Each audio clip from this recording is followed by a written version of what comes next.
באמת מעבר למה שציפיתי.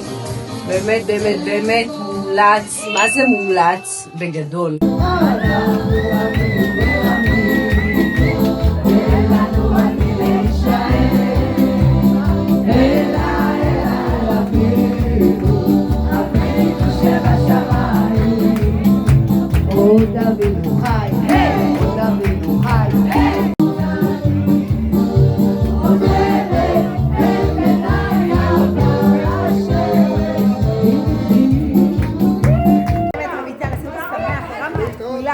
היה פה אווירה אימא במיוחד בתקופה הזאת, אין עלייך מושלמת. מה לעשות?